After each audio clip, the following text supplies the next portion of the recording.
This podcast is a member of the New York City Podcast Network at nycpodcastnetwork.com. Visit us to listen to over 250 amazing podcasts just like this one.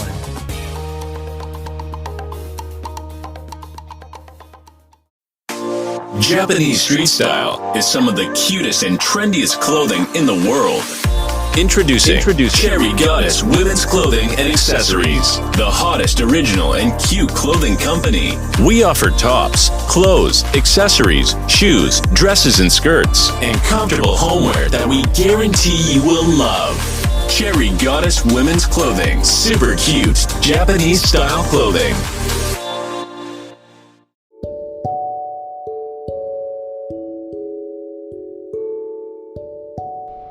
This is Black Wall Street Chronicles, and we're back at it again. I'm Jeffrey Frazier. I'm your host. Today is going to be a good episode. I'm going to talk about Jeffrey Epstein, his wife, and the list on everybody who was on his plane. And I'm going to briefly talk about the Nick Cannon controversy. Alright, before we get started, let's go with some church announcements. I have not yet signed my podcast on IMBD.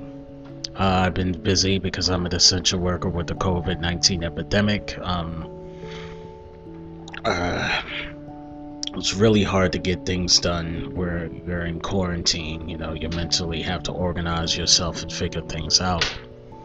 But it's coming very soon. My podcast is going to be registered as a television show on IMBD, and that is a website for celebrity culture. That website is used to basically give a resume of all the producers, all the directors, and all the actors credit. Shows the list of everything that they worked on. So I'm going to sign off for IMBD as a producer.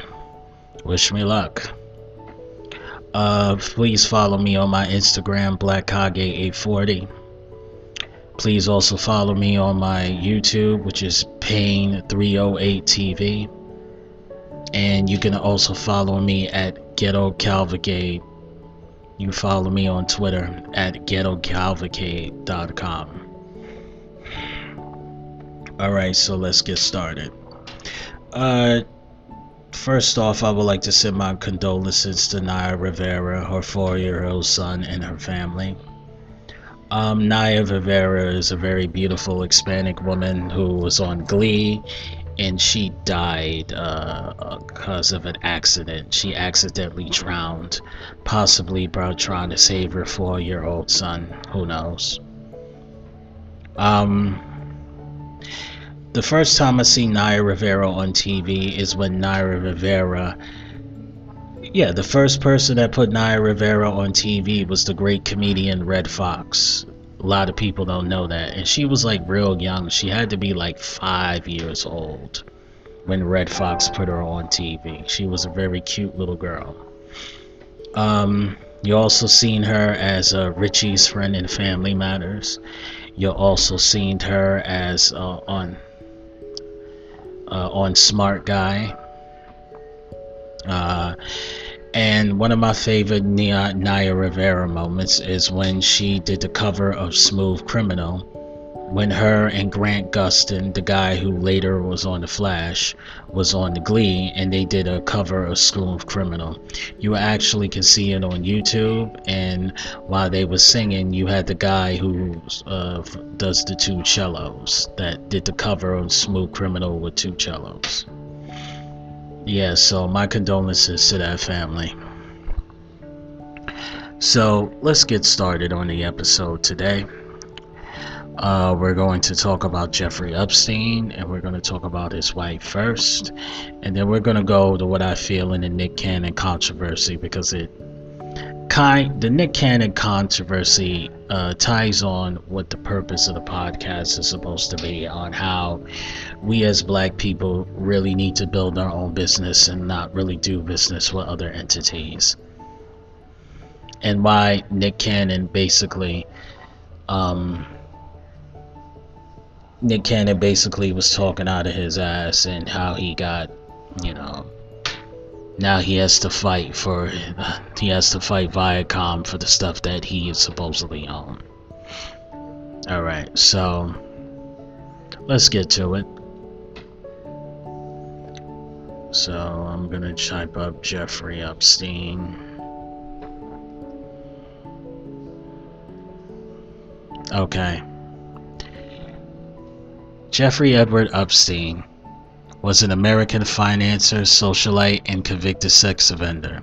He began his professional life as a teacher, but then switched to the banking and finance sector in various roles, working with Bear Stearns before forming his own firm. He developed an elite social circle and procured many women, including underage girls, who were then sexually abused by Epstein and some of his contacts. In 2005, police in Palm Beach, Florida, began investigating Epstein after a parent complained that he had sexually abused her 14-year-old daughter. Epstein pleaded guilty and was convicted in 2008 by a Florida state court of procuring an underage girl for prostitution and of soliciting a prostitute. He served almost 13 months in custody, but with an extensive work release. He was convicted of only these two crimes as part of a controversial plea deal. Federal officers had identified 36 girls, some as young as 14 years old, who Epstein had allegedly sexually abused. Epstein was arrested again on July 6, 2019, on federal charges for the sex trafficking of minors in Florida and New York. He died in his jail cell on August 10, 2019. The medical examiner ruled the death a suicide. Epstein lawyers have distributed the following, and there has been significant public skepticism about the true cause of his death. Since his death precluded the possibility of pursuing criminal charges, a judge dismissed all criminal charges on August 29, 2019. Epstein had a decades-long association with Ghislaine Maxwell, who was faced persistent allegations of procuring and sexually trafficking underage girls for Epstein, which led to her arrest by the FBI on July 2, 2020. Epstein also maintained a years-long friendship with Prince Andrew, Duke of York, who resigned for royal duties over his time to Epstein. Okay. We're going to talk about his early life. Epstein started working in September 1974 as a physics and mathematics teacher for teens at the Dalton School on the Upper East Side of Manhattan. Donna Barr, who served as the headmaster until June 1974, was known to have made several unconventional recruitments at the time, although it is unclear whether he had a direct role in hiring Epstein. 3 months after the Barr's departure, Epstein began to teach at the exclusive pirate school despite his lack of credentials. Epstein allegedly showed inappropriate behavior towards underage students at the time. He became acquainted with Alan Greenberg, the chief executive officer of Bear Stearns, whose son and daughter was going to the school. Greenberg's daughter, Leanne Couple, pointed to a parent-teachers conference where Epstein influenced another Dalton parent into advocating for him to Greenberg. In June 1976, Epstein was dismissed for Dalton for poor performance. Greenberg offered him a job at Bear Stearns. Epstein joined Bear Stearns in 1976 as a low-level junior assistant to a Floyd trader. He swiftly moved up to become an options trader, working in a special products division, and then advised the bank's wealthiest clients such as Shaker President Edgar Bronfman and tax mitigation strategies. Jimmy Kane, the bank's later chief executive officer, praised Epstein's skill with wealthy clients and complex products. In 1980, 4 years after joining Bear Stearns, Epstein became a limited partner. In 1981, he was asked to leave Bear Stearns for, according to his sworn testimony, being guilty of a Reg D violation. Even though Epstein departed abruptly, he remained close to Kane and Greenberg and was a client of Bear Stearns until it collapsed in 2008. Financial consulting. August 1981, Epstein funded his own counseling firm, Intercontinental Assets Group, Incorporated, which he assisted clients in recovering stolen money from fraudulent brokers and lawyers. Epstein described his work at the time as being a high-level bounty hunter. He told friends that he worked sometimes as a consultant for governments and the very wealthy to recover embezzled funds, while at other times he worked for clients who had embezzled funds. Spanish actress and heiress Ana Agavon was one such wealthy client who Epstein helped in 1982 to recover her father's millions in lost investments, which had disappeared when Drysdale government securities collapsed because of fraud. Epstein also stated to some people at the time that he was an intelligence agent.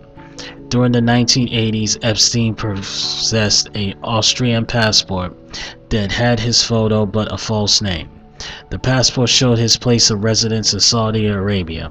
Investigative journalist Vicky Ward said that she was told in 2017 by a former senior White House official that U.S. Florida District Attorney Alexander Acosta, who handled Epstein's criminal case in 2008, said to Trump transition interviewers, "I was told Epstein belonged to an intelligence and leave it alone, and that Epstein was above his pay grade." During the period, one of Epstein's clients was the Saudi Arabian businessman Adnan Khojagy. Sorry if I'm pronouncing his name wrong. Who was the middleman in transferring American weapons from Israel to Iran as part of the Iran-Contra affair in the 1980s. Khojagy was one of the 7 defense contractors that he knew. In the mid-1980s, Epstein traveled multiple times between the United States, Europe, and Southeast Asia. While in London, Epstein met Stephen Halsberg. They have been introduced through Douglas Leese, a defense contractor, and John Mitchell, the former U.S. Attorney General. Towers Financial Corporation. Stephen Hoffenberg hired Epstein in 1987 as the consultant for Towers Financial Corporation, unaffiliated with the company of the same name founded in 1998 and acquired by Old National Bancorp in 2014. A collection agency that bought debts people owed to the hospitals, bank, and phone companies. Hoffenberg set Epstein up in the office in the Villard houses in Manhattan and paid him $25,000 per month for his consulting work. Hoffenberg and Epstein then refashed themselves as corporate raiders using Tower Financial as their raiding vessel. One of Epstein's first assignments for Hoffenberg was to implement what turned out to be an unsuccessful bid to take over Pan American World Airways in 1987.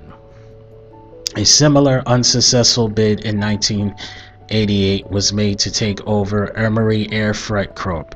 During this period, Hoffenberg and Epstein worked closely together and traveled everywhere on Hoffenberg's private jet. In 1993, Towers Financial Corporation imploded as one of the biggest Ponzi schemes in American history, losing its investors over $450 million, equivalent to $796,441 in 2019. In court documents, Hoffenberg claimed that Epstein was intimately involved in the scheme. Epstein left the company by 1989 before it collapsed and was never changed for being involved with the massive investor fraud it committed. It is known if Epstein acquired any stolen funds for the Towers Ponzi scheme. In 1998, while Epstein was consulting for Hoffenberg, he founded his own financial management firm, J. Epstein & Company.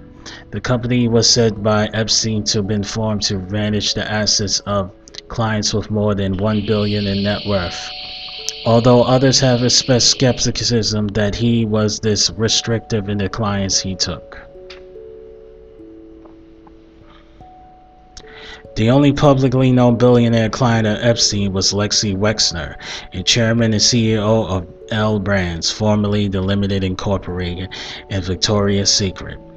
In 1986, Epstein met Wexner through their mutual acquaintances.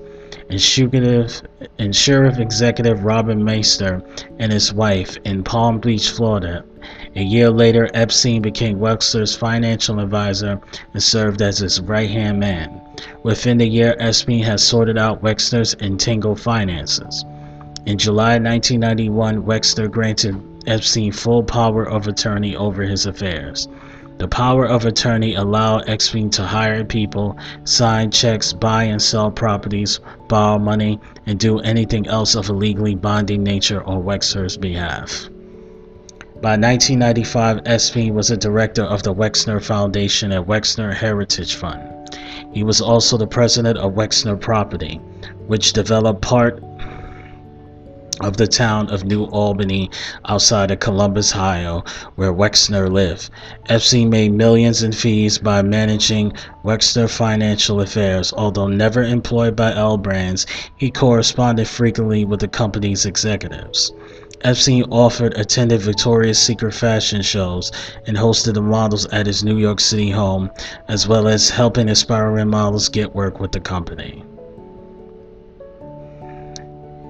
1996, Epstein changed the name of his firm to the Financial Trust Company, and for tax advantages, based it on the island of St. Thomas in the Virgin Islands.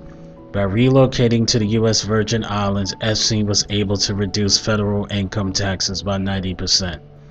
The U.S. Virgin Islands acted as an off-tax haven, while at the same time offering the advantage of being part of the United States banking system. In 2003, Epstein bid to acquire New York Magazine. Other bidders included advertising executive Donnie Douche, investor Nelson Peltz, media mogul and New York Daily News publisher Mortimer Zuckerman, and film producer Harvey Weinstein. The ultimate buyer was Bruce Wasserstein, a longtime Wall Street investment banker who pays US $55 million.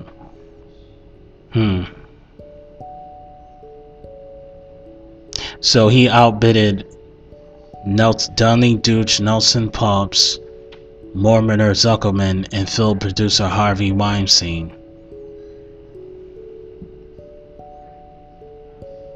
But he lost to Bruce Wasserman, a longtime Wall Street investment banker who paid $55 million. 2004, Epstein and Zuckerman committed up to US $25 million to finance Radar, a celebrity and pop culture magazine founded by Mirza Razan.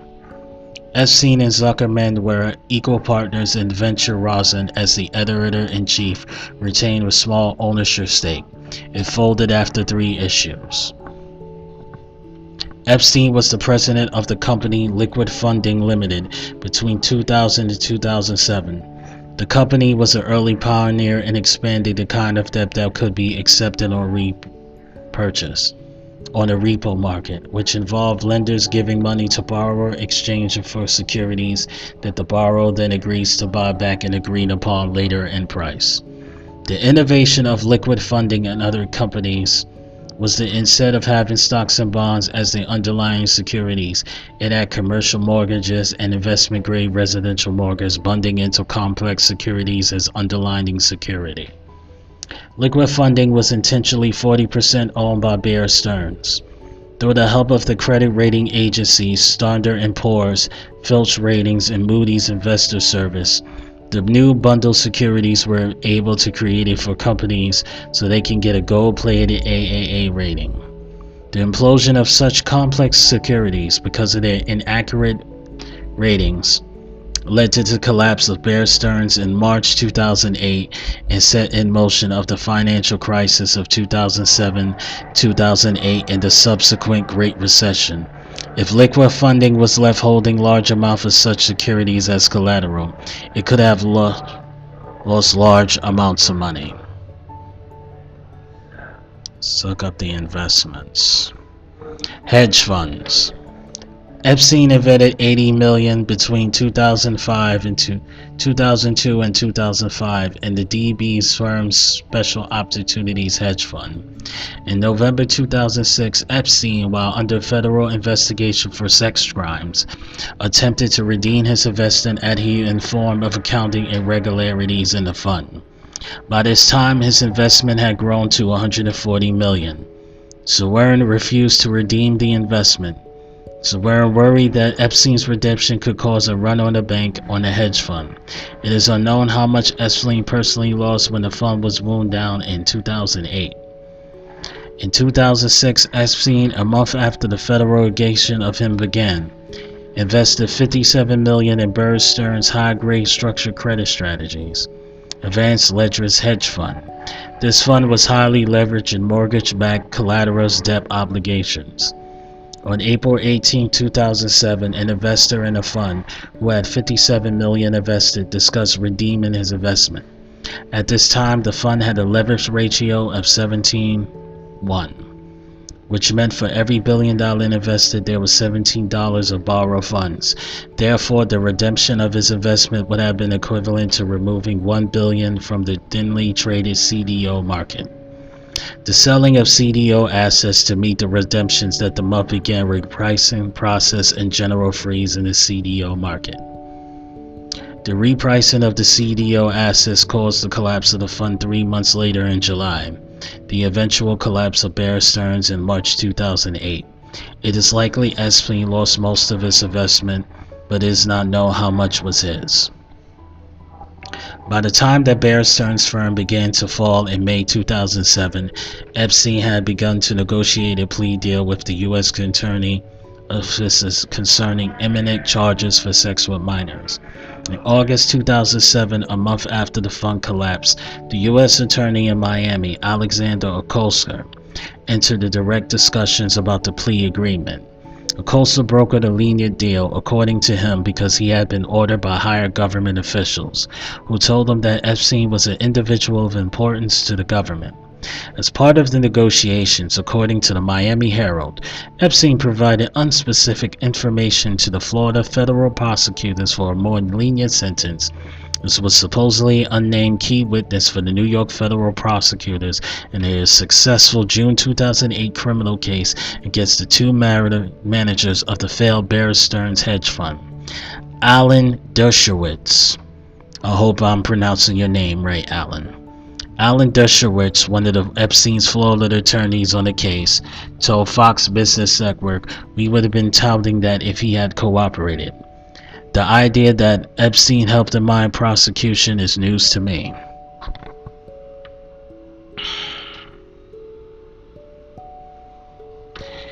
Israeli startup. In 2015, the Israeli news people Haaretz reported that Epstein invested in the startup reporting Homeland Security, rebranded as Carberine, in 2018. The startup is connected with Israel defense industry. It is headed by former Israel Prime Minister Ehud Barak, who was also at one time the defense minister and chief of staff of the Israeli Defense Forces. The CEO of the company is Amir Al-Hadi. Sorry, Amir Al-Hadi. I hope I'm pronouncing your name right, Amir. Amir Al-Hadi, who was a special forces officer in another name, Pinchiskas Burhukis. My God. It's on Wikipedia.com. All right, I can't these names. I hope I'm sorry I'm pronouncing your name wrong. Pinchinka Burhilis. My God, I hate saying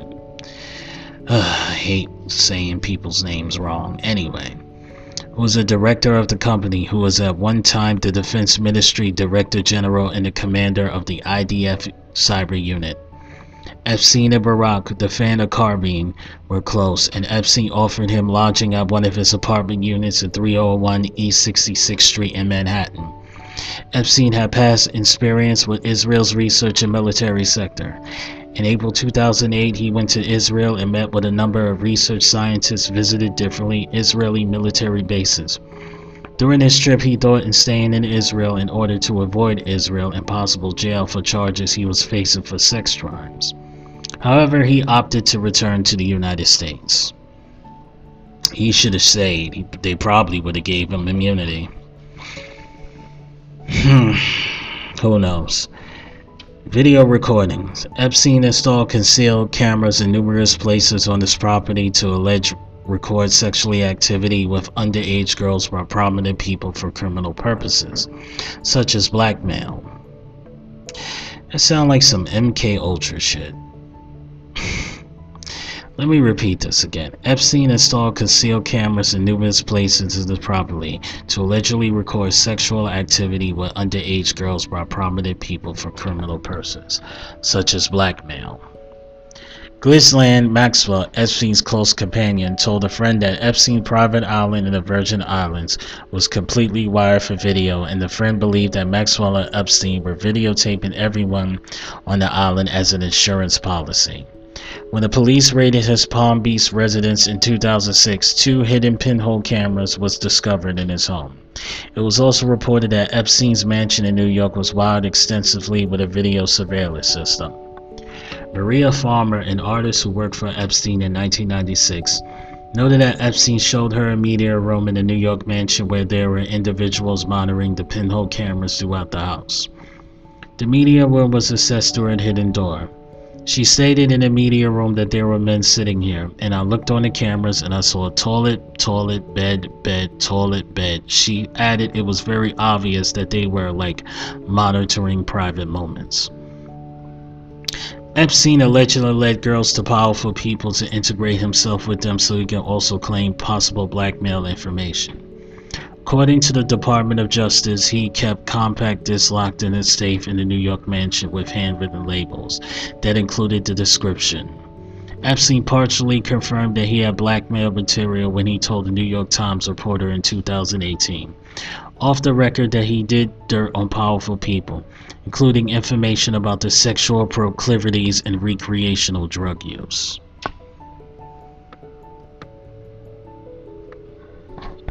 Legal proceedings. First criminal case. Initial developments. On March 2005, a woman contacted Florida's Palm Beach Police Department alleged that a 14-year-old stepdaughter had been taken to Epstein's mansion by an older girl. She was allegedly paid $300, equivalent to $390 in 2019, to strip and massage Epstein. She was allegedly undressed, but the encounter wearing her underwear. Undressed, but left the encounter wearing her underwear. Palm Beach police gave a 13-month undercover investigation of Epstein, including a search of his home. During the investigation, Palm Beach Police Chief Michael Realtor publicly accused the Palm Beach County State Prosecutor Barry Kushner of being too lenient and called help from the FBI. The Federal Bureau of Investigation then became involved. Subsequently, the police alleged that Epstein had paid several girls to perform sexual acts with him. Interviews with 5 alleged victims and 17 witnesses under oath, a high school transcript, and other forms found in Epstein's trash and home allegedly showed that some of the girls involved were under 18. The youngest being 14, with many under 16. The police search of Epstein's home found 2 camera cameras and large numbers of photos of girls throughout the house, some of whom the police had interviewed in the course of their investigation. Adriana Ross, a former model for Portland, who became an Epstein assistant, reportedly removed computer drives and other electronic equipment from the financials for the mansion before the Palm Beach police searched the home as part of their investigation. The court documents record that a search of Epstein's residence by Palm Beach police detective Joseph Riccieri in 2005 uncovered an incriminating Amazon receipt for books on sex slavery. The books are titled Order, S&M 101, A Realization Introduction, Slavecraft, Romance for Servitude, Principles, Skills and Tools, and Training with Miss Abernathy, a workbook for erotic slaves and their owners. A former employee told police that Epstein would receive messages 3 times a day. Eventually, the FBI compiled reports on 35 confirmed minors eligible for restitution, increased to 40 in the NPA, whose allegations of sexual abuse by Epstein included corroborating details. Julie Brown's 2018 expose in the Miami Herald identifies about 80 victims and located about 60 of them. She quotes that the police chief Rocco Rea is saying, "These was 50-something she's and one he, and all the she's all basically told the same story." Details from the investigating, including that 12-year-old triplets were flown from France for Epstein's birthday and flown back the following day after being sexually abused by the financier. It was alleged that young girls were recruited from Brazil and other South American countries, former Soviet countries in Europe, and Jean-Luc Brosnell MC2 modeling agency was also supplying girls to Epstein. In May 2006, Palm Beach police filed a Profiter Clause affidavit saying that Epstein should be charged with 4 counts of unlawful sex with minors and 1 count of sexual abuse. State prosecutor Kirshner convened a Palm Beach County grand jury, which was only done in capital cases, preventing evidence for only 2 victims. The grand jury returned with a single charge of felony solicitation of prostitution, to which Epstein pleaded not guilty in August 2006. Epstein's defense lawyers include Roy Black, Gerald Lefcoq, Harvard Law School professor Alan Dershowitz, and former U.S. Solicitor General Ken Starr. Linguist Stephen Picker also assisted.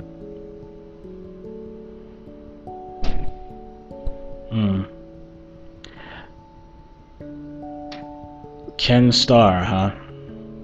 Ken Starr is the individual that led the investigation on Bill Clinton's when Bill Clinton was messing around with Monica Lewinsky. Hold on, I have to take a break. I have to get the door.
Hey guys, I'm back. I had to take a little break. So, the non-prosecution agreement, the NPA, 2006 to 2008.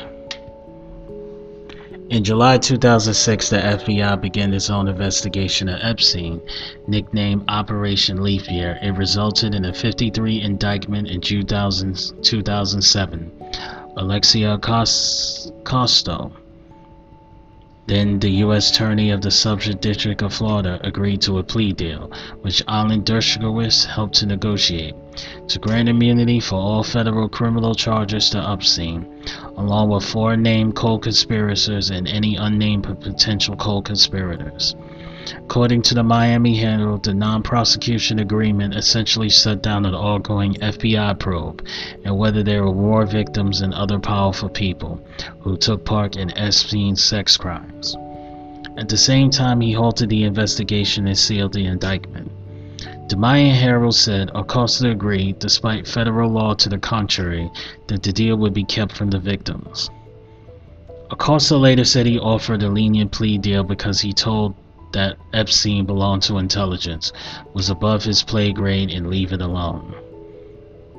Epstein agreed to plead guilty in Florida State Court to 2 felony prosecution charges, registered a sex offender, and paid restitution to 3 dozen victims identified by the FBI.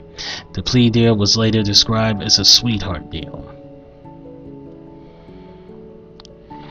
A federal judge later found that the prosecutors had violated the victims' rights and that they have concealed the agreement from the victims and instead urged them to have patience.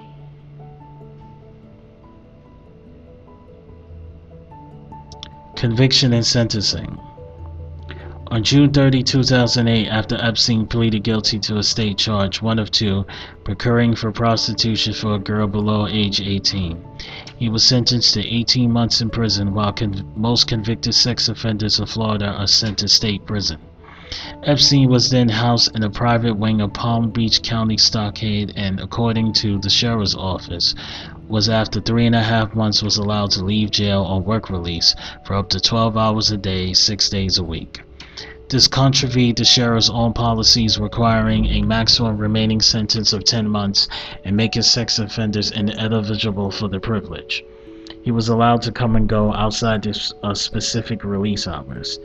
Epstein's cell door was left unlocked and he had access to the attorney room where a television was installed for him, before he was moved to a stockade previously unstaffed infirmary. He worked in the office as a foundation that he created shortly before reporting to jail. He dissolved it after he served his time.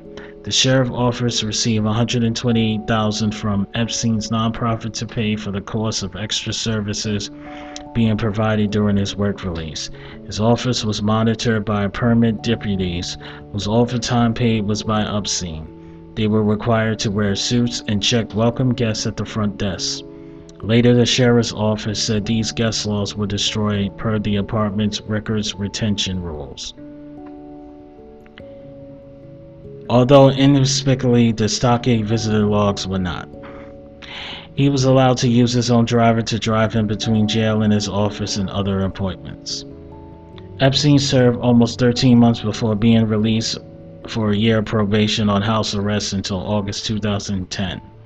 While on probation, he was allowed numerous trips on his corporate jet to residence in Manhattan and the U.S. Virgin Islands. He was allowed long shopping trips to walk around Palm Beach for exercise. After contested hearing in January 2011 and had an appeal, he stayed registered as New York State as a Level 3 high risk of repeat offense sex offender, a lifelong designation. At the hearing, the Manhattan District Attorney argued unsuccessfully that the level should be reduced to a low-risk Level 1, and was chided by the judge. Despite opposition from a lawyer that he had a main home in the U.S. Virgin Islands, the judge confirmed that he personally must check in with the New York Police Department every 90 days. Though Epstein had a Level 3 registered sex offender in New York since 2010, the New York Police Department never enforced this 90-day regulation, though non-compliance is a felony. Damn. This dude got too much power. Shit. Reactions. The immunity agreement and its lenient treatment were the subject of ongoing public dispute. The Palm Beach police chief accused the state of giving him preferential treatment, and the Mariah handler said the U.S. Attorney Acosta gave Epstein the deal of a lifetime.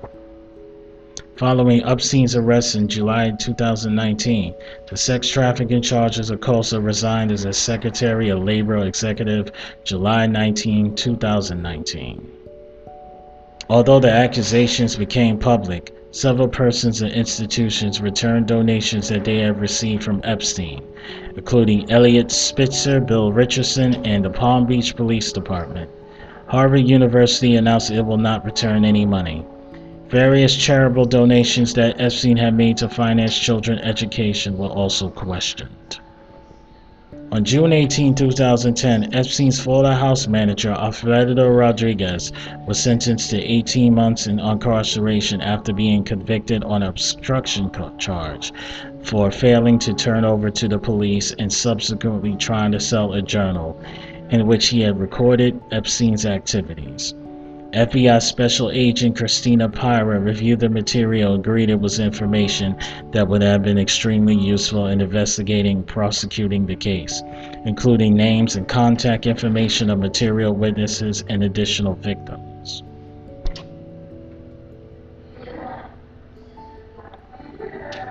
Let's talk about his silver cases. Jane Doe v. Epstein. On February 6, 2008, an anonymous Virginia woman known as Jane Doe No. 2 filed a $50 million civil lawsuit in which federal court against Weinstein, saying that when she was a 16-year-old minor in 2004-2005, she was recruited to give Epstein a massage. She claims that she was taken to his mansion where he exposed himself and had sexual intercourse with her and paid her $200 in media afterward. Similar $50 million suit was filed in 2008 by different women, who was represented by the same lawyer. These are several similar lawsuits dismissed. All other lawsuit has been settled by Epstein out of court. Epstein made many out-of-court settlements and alleged victims.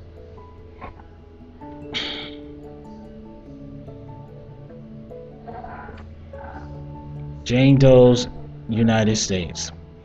A December 30, 2014 federal civil suit was filed in Florida by Jane Doe, Courtney Wild, and Jane Doe II against the United States for violations of the Crime Victims Act by the U.S. Department of Justice MPA with Epstein in its limited 2008 state plea. There was later an unsuccessful effort to add Virginia Roberts and another woman as plaintiffs to that case. The additions included Alan Dershowitz of sexually abusing a minor, Jane Doe III, provided by Epstein. The allegation against Dershowitz was stricken by the judge and eliminated for the case because they were outside the intent to suit to reopen the plea agreement. A document filed in court alleges that Epstein ran a sexual abuse ring and lent underage girls to prominent American politicians, powerful business executives, foreign presidents, a well-known prime minister, and other world leaders. This long-running lawsuit is pending in federal court aimed at vacating the federal plea agreement on the grounds that it violated victims' rights. On April 7, 2015, Judge Kenneth Mara ruled that the allegations made by alleged victim Virginia Roberts against Prince Andrew had no bearing on the lawsuit by alleged victims seeking to reopen Epstein's non-persecution plea deal with the federal government. The judge ordered that the allegation to be struck from the record. Judge Mara made no ruling as to whether claims by Roberts are true or false. Though he did not allow Jane Doe's 3 and 4 to join the suit, Mara specifically said that Roberts may later give evidence when the case comes to court. On February 21, 2019, in the case of 2 Jane Does v. United States, the senior judge of the U.S. District of Court for the Southern District of Florida, Kenneth Mara, said that federal prosecutors violated the law by failing to testify, failing by notifying victims before they allowed to plead guilty to only the 2 Florida offenses. The judge left open what the possible remedy could be. Here's another case. Virginia Roberts Gunfire v. Epstein. In December 2014, Florida court ruling filing by Bradley Edwards and Paul G. Cassell meant for the inclusion of the Crime Victims Act lawsuit. Virginia Roberts Gunfire, known as the Virginia Roberts, alleged sworn affidavit that at the age 17, she had been sexually trafficked by Epstein and Ghislaine Maxwell for their own use and their use by several officers, including Prince Andrew and retired Harvard professor Alan Dershowitz. Gunfire also claimed that Epstein, Maxwell, and others physically sexually abused her. She alleged that the FBI may have been involved in the cover-up. She said that she had served as Epstein's sex slave from 1999 to 2002 and recruited other underage girls. Prince Andrew, Epstein, and Dershowitz all denied having sex with Gunfire. Dershowitz took legal action over the accusations. Ghislaine filed a defamation suit against Dershowitz, claiming he personally made false and meticulous defamatory statements about her. A diary purported to belong to Gifford was published online. Epstein entered an out-of-court settlement with Gifford, as he done in several other lawsuits. In 2019, Gifford was interviewed by BBC's Paranormal, where she continued to attest that Epstein had trafficked her to Prince Andrew. She appealed directly to the public by saying, "I implore the people in UK to stand up beside me, to help me fight this fight, to not accept this as being okay." As of 2016, these accusations have not been tested in any court of law. Damn. The royal family. Shit. That's bugged out. The plot thickens. Jane Doe v. Epstein and Trump. Uh-oh. A federal lawsuit filed in California in April 2006 against Epstein and President Donald J. Trump by a California woman that alleged that the two men sexually assaulted her in a series of parties at Epstein's Manhattan residence in 1994, when she was 13 years old. The suit was dismissed by a federal judge in May 2016 because it did not raise valid claims under federal law. The woman filed another suit in New York in June 2016, but it was withdrawn 3 months later, apparently without being served on the defendants. A third federal suit was filed in New York in September 2016. The two latter suits included affidavits by an anonymous witness who attested to the accusations in the suits, asserting Epstein was employed by a procurer underage girls forum, and an anonymous person who declared the plaintiff had told him and her about the assaults at the time they occurred. The plaintiff, who had filed anonymously as Jane Doe, was scheduled to appear in a Los Angeles press conference 6 days before the 2016 election, but abruptly canceled the event. Her lawyer, Lisa Bloom, asserted that the woman had received threats. The suit was dropped on November 4, 2016. Trump attorney Ann Garden flatly denied the allegations, while Epstein declined to comment. In 2017, Sarah Robson filed a suit against Epstein and Maxwell, alleging that Maxwell had hired her to give massages to Epstein and later threatened to physically harm her or destroy her career prospects if she not complied with their sexual demands at his mansion in New York City and all his private Caribbean island, Little St. James. The suit was settled in 2018 under disclosed terms. Bradley Edwards defamation v. Epstein. A state civil lawsuit in Florida filed by attorney Bradley Edwards against Epstein was scheduled for trial in December 2018. The trial was expected to provide victims with their first opportunity to make their accusations in public. However, the case was settled on the first day of trial, with Epstein publicly apologizing to Edwards, and other terms of the settlement was confidential.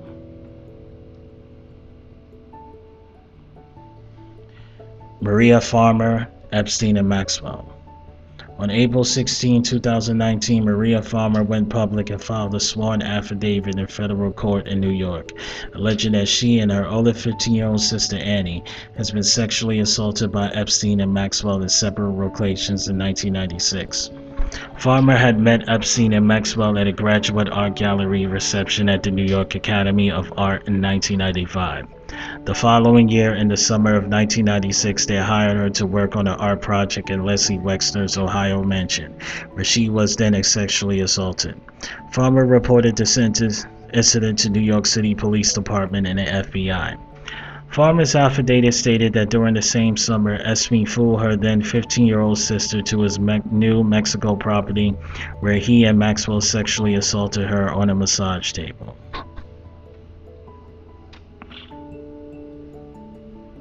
My God, so many accusations. Damn. This dude is a serial rapist. Jennifer Arauzo v. Epstein and Maxwell. On July 22, 2019, while in jail waiting trial, Epstein was served with a petition regarding a pending civil lawsuit by Jennifer Arauzo. I hope I'm not mispronouncing your name, Miss Jennifer. She stated that an associate for Epstein had recruited her outside the Talent Unlimited High School at age 14, and she was gradually groomed for over a year before Epstein raped her in his New York City mansion when she was 15. Others filed her suit on August 14, 2019, but when New York state law was updated to allow 1 year for adult survivors of child abuse to sue for previous offenses, regardless of how long ago the abuse took place. The October 2019 Anars amended her complaint to include over 20 corporate entities associated with Epstein and named the additional individuals Leslie Groff and Kimberly Espinoza as enablers. Damn. Caitlin Doe et al. V. Epstein's estate. 3 women, Caitlin Doe, Lisa Doe, and Priscilla Doe. Was those the ladies in the documentaries? The sisters? I don't know. I gotta look at the documentary again. Caitlin Doe, Lisa Doe, and Priscilla Doe sued the estate of Jeffrey Epstein on August 20, 2019. 2 of the women were 17 and 1 was 20 when they met Epstein. The women alleged that they were recruited, subjected to unwanted sex acts, and controlled by Epstein, a vast enterprise of co-conspirators. Jane Doe v. Epstein's estate. A New York accuser of Epstein, known as only Jane Doe, announced a federal lawsuit against the estate in the Southern District of New York on September 18, 2019, stating that she was recruited in 2002 and sexually abused by Epstein for 3 years, starting at age 14. Teresa Helm, Epstein's estate. 5 women: Teresa Helm, Annie Farmer, Maria Farmer, Juliet Bryant, and the unidentified women, represented by David Boris, sued Epstein's estate in federal district court in Manhattan in November 2019, accusing them of rape, battery, and false imprisonment, and seeking unspecific damages. Jane Doe 15 v. Epstein's estate. On November 18, 2019, a woman identified as Jane Doe 15 made a public appearance with her attorney Gloria Allred to announce that she was suing the estate of Jeffrey Epstein in the District Court of Southern District of New York, alleging that he would be manipulated, trafficked, and sexually abused her in 2004 when she was 15 years old. Teresa Davies versus Epstein's estate. On November 24, 2019, Teresa Davies appeared with her attorney Gloria Allred and allowed her lawsuit in Manhattan federal court against Epstein's estate. Davies stated that after meeting Epstein in 2002, he sexually assaulted and trafficked her in New York, New Mexico, Florida, and the Virgin Islands in France. Jane Doe's 1 and 9 v. Epstein's estate. My God. This is ridiculous. So many damn women. So many little girls. The fuck? This guy is a predator, bro. Jane Doe's 1-9 v. Epstein's estate. On December 3, 2019, lawyer Jordan Merson filed a lawsuit in New York on behalf of non-anonymous accusers, Jane Doe's 1-9, and against Epstein's estate for battery, assault, and intentional emotional distress. The claims date from 1985 through the 2000s and includes individuals who were 13, 14, and 15 when they first encountered Epstein. J.J. Doe v. Epstein's estate. The lawsuit was filed by Bradley Edwards on behalf of his client in his late 2019. The accuser J.J. Doe is described as being a 14-year-old resident of Palm Beach County at the time Epstein abused her in 2004. U.S. Virgin Islands v. Epstein's estate. A lawsuit was filed in Superior Court of the U.S. Virgin Islands in January 2020, alleging that Epstein ran a sex trafficking conspiracy for over 2 decades. Though 2018 with children as young as 11 years old on Epstein's Caribbean islands, according to Attorney General Denise George, his alleged criminal activities on the islands was concealed through a complex network of companies. In January 2020, a lawsuit was filed against Maxwell and Epstein alleging that he recruited a 13-year-old music student at the Italy Center of the Arts in 1994 and subjected her to sexual abuse. The suit states that Jane Doe was repeatedly sexually assaulted by Epstein over a 4-year period and that Maxwell played a key role in both her recruitment and participating in the assaults. Second criminal case. Trafficking charges. On July 6, 2019, Epstein was arrested at Teterboro Airport in New Jersey on sex trafficking charges. He was jailed in the Metropolitan Correctional Center in New York City, which has held prisoners such as John Gotti, Joaquin El Chapo Guzman, and Paul Manafort. According to witnesses and the sources of the day of his arrest, about a dozen FBI agents forced open the door to his Manhattan townhouse, the Herbert N. Strauss house, which such warrants. The search of his town turned up evidence of sex trafficking and also found hundreds and perhaps thousands of sexually subjective photographs of fully or partially nude females. Some of the photos were confirmed as those of underage females in a locked safe. Compact disc was found with handwritten labels including the descriptions: young, mixed nudes, and girl pic nudes. Also found in the safe was $700,000 in cash, 48 diamonds, and a fraudulent Australian passport, which expired in 1987, that had Epstein's photo but another name. The passport had numerous entrance and exit stamps, including entrance stamps that showed the use of passport for enter France, Spain, and the United Kingdom and Saudi Arabia in the 1980s. The passport showed his place of residence at Saudi Arabia. According to his attorneys, Epstein has been advised to acquire the passport as an influential member of Jewish faith. He was in danger of being kidnapped while traveling abroad. On July 8th, prosecutors with the Public Corruption Unit of the Southern District of New York charged him with sex trafficking and conspiracy to traffic minors for sex. The grand jury indictment alleges that dozens of underage girls were brought into Epstein's mansion for sexual encounters. Judge Kenneth Mara was to decide whether the non-prosecution agreement that protected Epstein from the more serious charges still stand. Epstein requested to release on bond, offering to post $100 million with the condition that he will also submit to house arrest in his New York City mansion. U.S. Judge Richard M. Berman denied the request on July 18, saying that Epstein posed a danger to the public and a serious flight risk to avoid persecution. On July 23rd, Epstein was found injured, semi-conscious at 19:30 a.m. on the floor of his cell with marks around his neck and that were suspected to result in either a suicide attempt or an assault. His cellmate, former New York City police officer Nicholas Tartaglia, who was charged with 4 counts of murder, was questioned about Epstein's condition. He denied having any knowledge of what happened. Epstein himself said he recollected nothing. According to NBC News, the suit sources said that Epstein might try to hang himself. Third said that the injuries were not serious and could not have been staged. Fourth said that the assault by his cellmate had not been ruled out.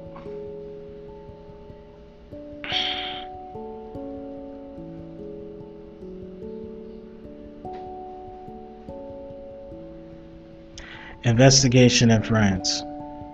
On August 23, 2019, the prosecution office in Paris, France, opened a preliminary investigation into Epstein. He is being investigated for rape and sexual assault of minors under the age of 15, criminal association with a view to committing crimes, and the association with criminals to view to committing offenses. The prosecutors said that the goal of the investigation is to find possible crimes committed in France and elsewhere against French citizens. Okay. This guy was a monster.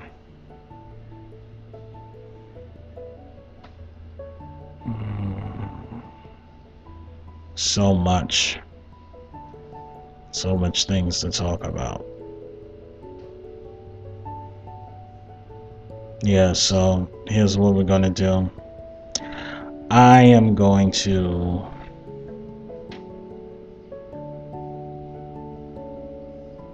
talk about his personal life, which is probably the last thing. I'm going to talk about with Epstein, and then I'm going to talk about his girlfriend, and I'm going to talk about the list. All the celebrities that rode on that plane. Second criminal case. On July 6, 2019, Epstein was arrested at Teterboro Airport in New Jersey on sex trafficking charges. He was jailed at the Metropolitan Correction Center in New York City, which has held prisoners such as John. I already said this. I'm losing my place. Sorry about that, guys. Alright, this is his personal life. Previous long-term girlfriends associated with Epstein included Eva Anderson-Dublin and publisher heiress Ghislaine and Maxwell. Epstein was romantically linked to Anthony Dublin for an 11-year period in the 1980s, and the two remained friendly well after her marriage to Glenn Dublin. Epstein met Maxwell, daughter of disgraced media baron Robert Maxwell, by 1991. Epstein had Maxwell come to the United States in 1991 to recover from her grief following the death of her father. Maxwell was implicated by several Epstein's accusers of procuring and recruiting underage girls in addition to once being Epstein's girlfriend. In 2009 disposition, several Epstein household employees testified that Maxwell had a central role in both his public and private life, referring as to his main girlfriend, who was also handed a hiring, supervising, and firing of staff around 1992. In 1995, Epstein renamed her as one of his companies, Ghislaine Corporation in Palm Beach, Florida. The company was dissolved in 1998. Maxwell moved into a 7,000 square foot townhouse less than 10 blocks from Epstein's New York mansion. This townhome was purchased for $4.95 million by an anonymous limited liability company with an interest that matches the office of J. Epstein and Co. representing the buyer was standing indicted. Epstein, longtime lawyer, in a 2003 Vanity Fair expose, Epstein returned to Maxwell as my best friend. Epstein was a longtime acquaintance of Prince Andrew and Tom Barack. All attended parties with many prominent people, including Bill Clinton, George Stephanopoulos, Donald Trump, Katie Couric, and Woody Allen and Harvey Weinstein.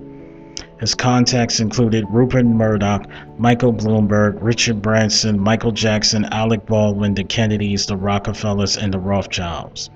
His contacts who included Israeli Prime Minister Ehud Barak, British Prime Minister Tony Blair, and Saudi Arabian Crown Prince Mohammed bin Salman. Both Clinton and Trump claimed that they never visited Epstein's island. Epstein owned a private Boeing 727 jet nicknamed the Lolita Express and traveled frequently, lodging 600 flying hours a year, usually with guests on board. The jet got its nickname for the Lolita Express from the locals in the Virgin Islands, but because of the apparent frequent arrival with underage teenage girls to Little St. James. In 2003, Epstein flew to Cuba aboard his plane with Colombian President Andres Pastrana Arango at the invitation of Cuban President Fidel Castro. According to Flor Santiago of the Miami Herald, Epstein was likely considering relocating to Cuba in order to escape U.S. law enforcement. Epstein was under investigation from the U.S. law enforcement at the time. In 2009, Epstein's brother Mark claimed Trump had flown on Epstein's plane at least once. He later told the Washington Post that Trump flew numerous times on Epstein's plane, although Mark was only present on one of the flights. According to Marco Cochran, Trump flew Epstein on his own airplane.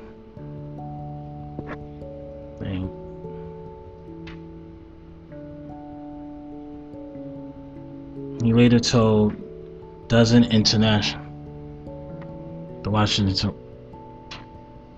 on his own dozen international locations. Sorry, I lost my place. Flight logs did not list any Secret Service detail for at least 5 flights. On the Asia trip, and Secret Service stated that there was no evidence of former president making a trip to Epstein's private island. In 2019, a Clinton spokesperson stated that in 2002 and 2003, Clinton took 4 trips on Epstein's airplane, making stops on all 3 continents, all with his staff and Secret Service detail. At the time of Epstein's 2019 arrest, Clinton's spokeswoman Angel Urena stated that Clinton had not spoken to Epstein in well over a decade, and he has not been to Little St. James Island, Epstein Ranch in New Mexico, or his residence in Florida.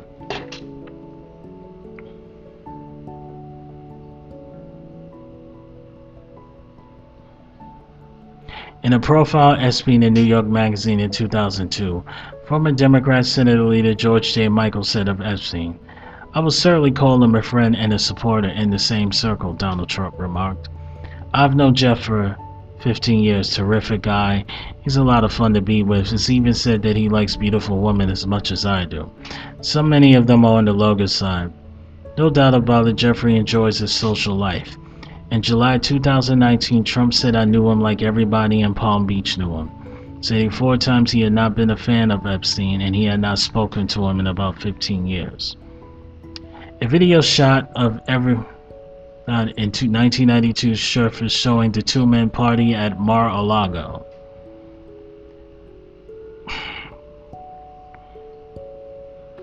By 2007, Trump reportedly banned Epstein for his Mar-a-Lago club for a seeming pursuit of young females.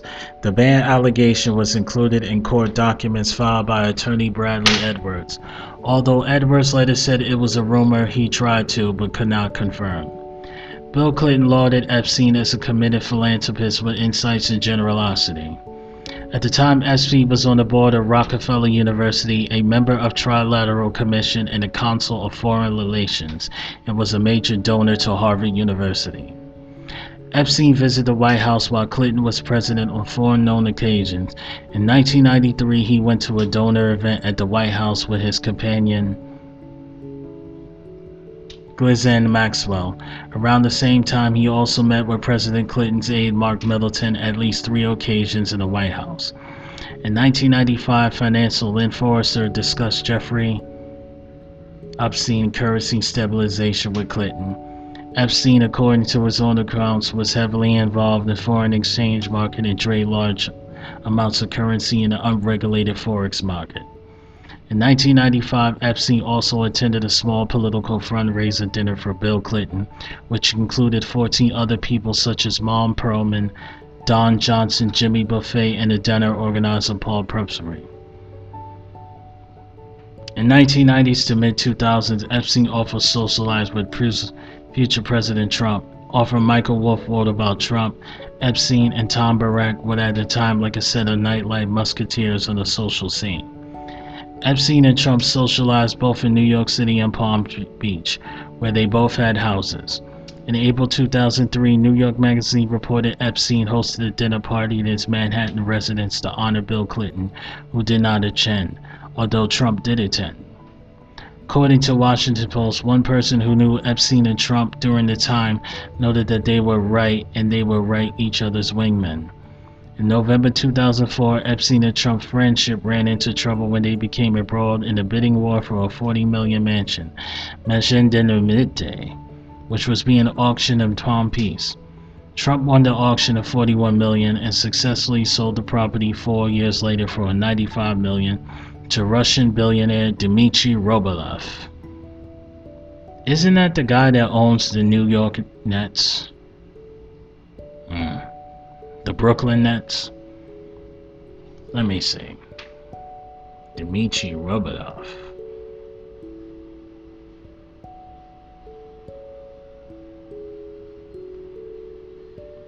No. He's the president of Monaco Football Club. Okay. I thought his name. Yeah, he is the president of the football team that's in Monaco. Alright. That's for all you FIFA fans and World Cup fans. I don't know too much about soccer like that.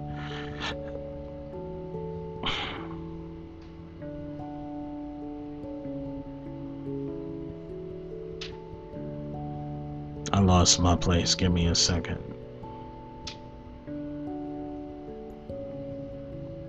The last month was the time Epstein and Trump reported to have interacted. The exact origin of Epstein's wealth is unknown. Leslie Wexner was one source of Epstein's original wealth. An assistant of Epstein also stated that he got his fortune started through Robert Maxwell, the media mogul father of Ghislaine and Maxwell.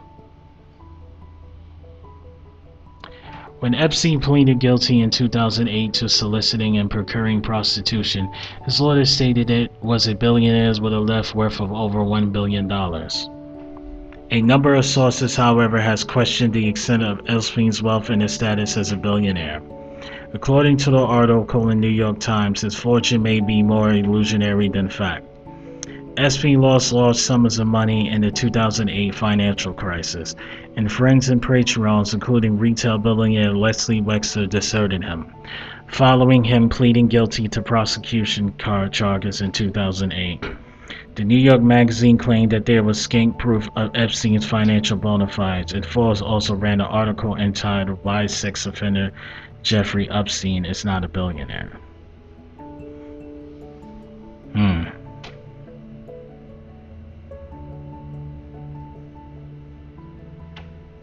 New York Magazine claimed that there's scant proof of Epstein's financial bona fides, and Forbes ran an article entitled "Why Sex Offender Jeffrey Epstein is Not a Billionaire." That's interesting.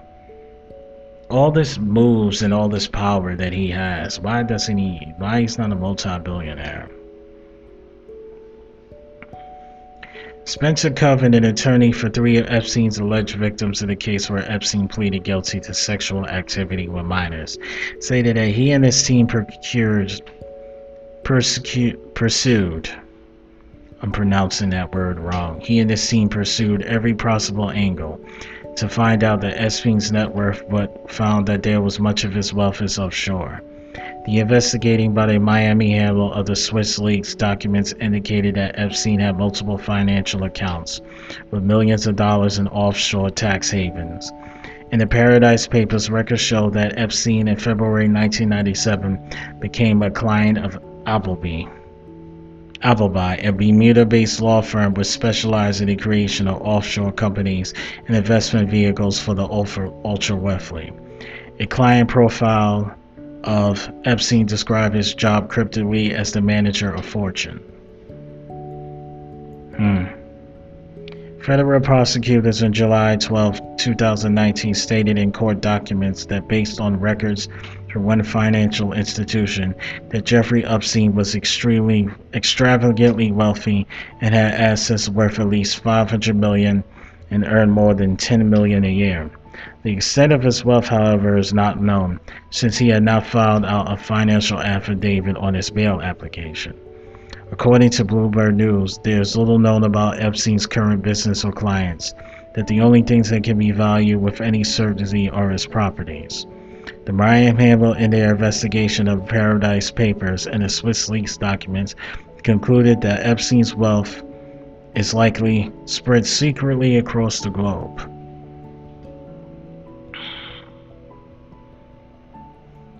Epstein owned the Herbert H. Schwartz House on 9th East 71st Street in the Upper East Side of Manhattan, New York City.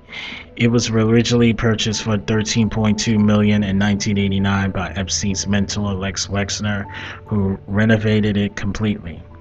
Epstein moved into the mansion in 1995 after Wexner married and moved into his wife to Columbus, Ohio to raise their family. He took full possession of the mansion in 1998 when he paid Wexner $20 million for it.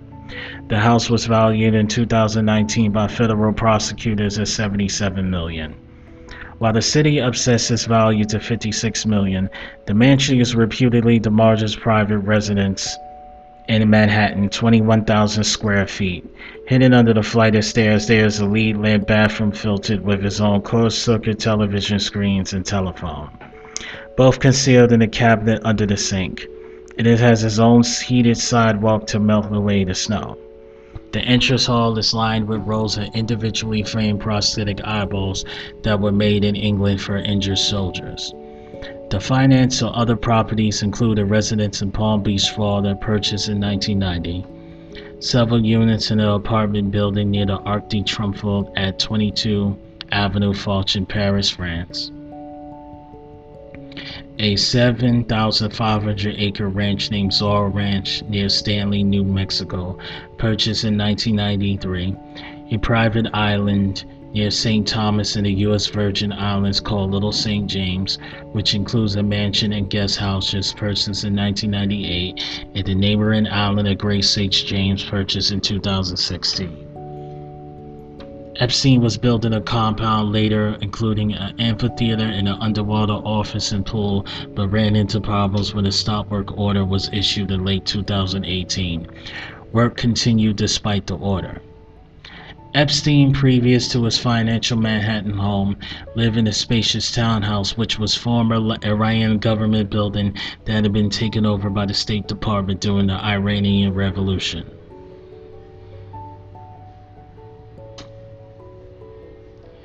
At 34th East 69th Street for a rate of $15,000 a month from 1992 to 1995. He was previously owned a mansion outside Columbus Island near Wexler's home from 1992 to 1998, which he purchased from his mentor. Before the Herbert Straw House was opened, Wexler purchased in 1988 the adjacent townhouse at 11 East 71st Street. Like the case of 9 East 71st Street House, Epstein was the deed of the 11 East 71st Street House as the trustee. The townhouse was sold in 1996 to the Comet Trust, which holds part of the assets of the Ginsburg-Bronson family. Epstein rented offices for his business building in the Villa House at 4557 Madison Avenue. Stephen Hoffenberg originally set up the offices for Epstein in 1987, where he was consulting for Tower Financial. Epstein used 3 of his offices until 2003. Around this time, Michael Wolff saw the financier in his home, which in the past were the offices of Random Houses. Wolff noted that Epstein's offices were a strange place which did not have corporate feel at all. Wolff stated that the offices was almost European. It's old-fashioned, unrehabbed in this way. Wolff continued that the trading floor is filled with guys in yarmulkes. Who they are, I have no idea. They're like a throwback, a bunch of guys from the 50s. So where is Jeffrey in this incredibly beautiful office with piece of art in view of the courtyard? But he seems like the most relaxed guy in the world. What is going on here? He gives you that Chizier smile. Epstein rented multiple apartment units for his employees, models, and guests since the 1990s at 301 East 66th Street. The majority of the apartment complex is address owned by Ursa Properties, which is owned by Jeffrey Epstein's brother Mark, who purchased the complex in the early 1990s from Wexner. Over the years, Epstein has held different friends at 11 East 71st Street, including his ex-girlfriend Eva Anderson, who is now married to his hedge fund friend Glenn Dubrin. MC2 models follow Jean-Luc Brevno on occasions with former Israeli Prime Minister Ehud Barak, as his house some of his workers, including his pilot housekeeper and work office staff, in the apartment complex. Epstein has held over underage girls who brought and scouted for his MC2 modeling agency. On August 6, 2012, a model and party promoter associated with MC2, Pedro Gaspar, which lived another in a modeling agent's location in Manhattan, died what considered to be a suspicious drug overdose.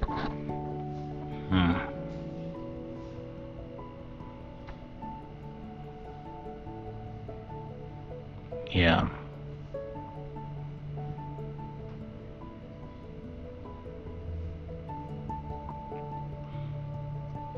Here's his political donations.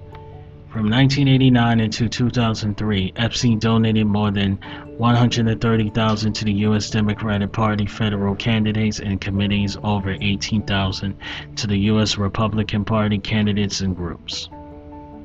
Epstein contributed $50,000 to Democrat Bill Richardson's successful campaign for the governor of New Mexico in 2002, and again for a successful run for re-election in 2006.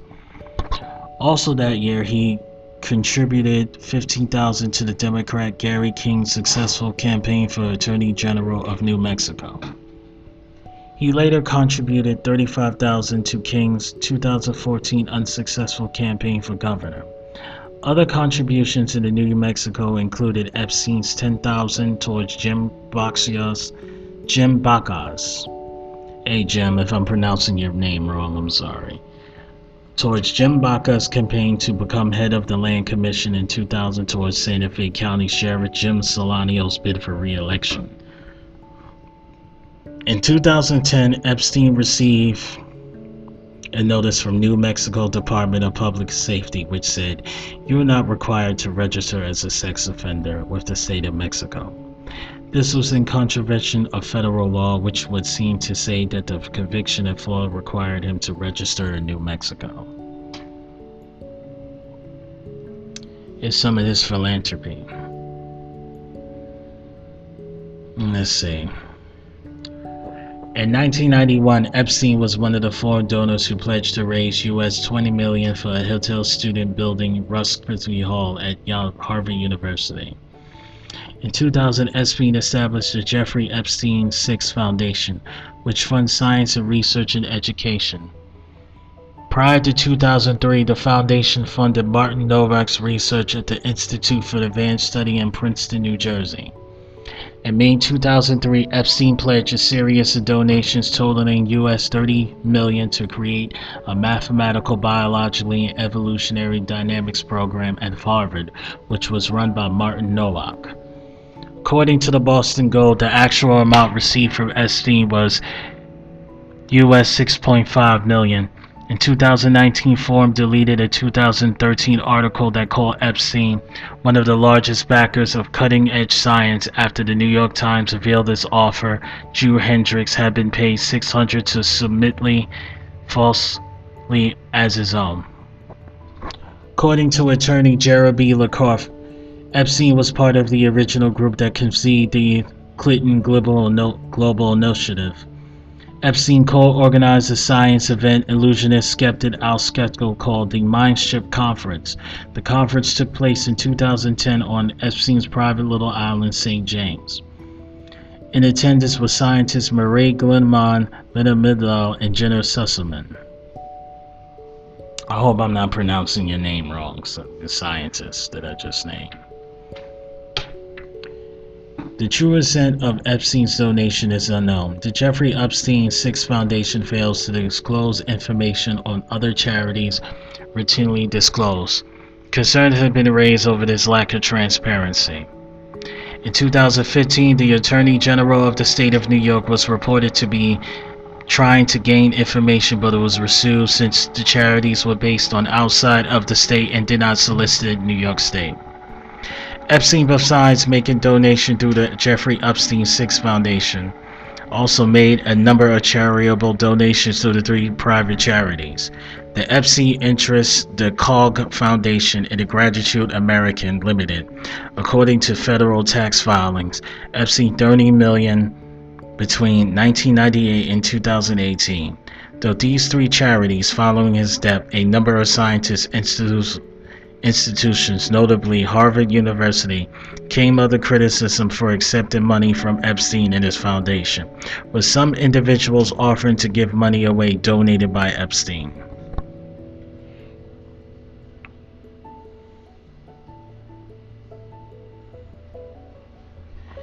Interest in eugenics and transhumanism. Oh God, red flag. Oh God, he's a eugenics person. Here we go. Oh, that just makes it even worse. Oh, that guy's a freaking... Oh man, that's some Hitler, Margaret Sanger bullshit. Anyway, according to various sources, Epstein, beginning in the early 2000s, showed a strong interest in improving the human race through genetic engineering and artificial intelligence. Including using his own sperm, he addressed the science community at various events and occasions and communicated his fascination with eugenics. I need to do an episode on eugenics, boy. God. It was reported in August 2019 that the Epstein had planned to seed the human race with his DNA by impregnating up to 20 million at a time using his New Mexico compound as a baby ranch, where mothers would give birth to his offspring. He was an advocate of cryonetics and his own idiosyncratic version of transhumanism, where he said that he intended to have his penis and head frozen. What? This dude wanted his penis to be frozen.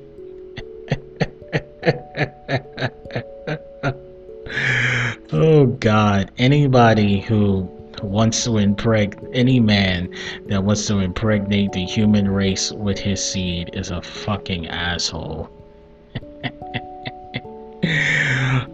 This guy wants to be King Solomon so fucking bad.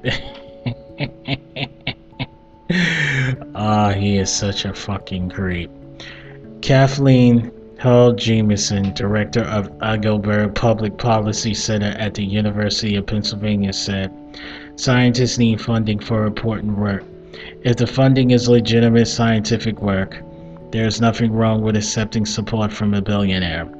It would have been wrong for scientists to accept this funding if they were aware that he was planning a eugenics experiment that might draw legitimacy from association with them." Professor George Church also publicly apologized for meeting Epstein after his 13-month sentence, saying that there should have been more conversations about should we be doing this, should we be helping this guy. There was just a lot of nerd television. Boy. Yeah, and that's the end of Jeffrey Epstein. I'm not reading anymore. Fuck this guy. Anyway, this episode went longer than expected. I was going to talk about Nick Cannon's situation, but what I'm gonna do is I'm gonna close this episode out here. Thank you for listening to Black Wall Street Chronicles. Again, follow me on Instagram, BlackHawk8840. Please subscribe to my YouTube page, which is Pain308TV. And if you go into Instagram and you go to my bios, it basically has every other link that you can go. Thank you very much, and I want you guys to enjoy your night. God bless.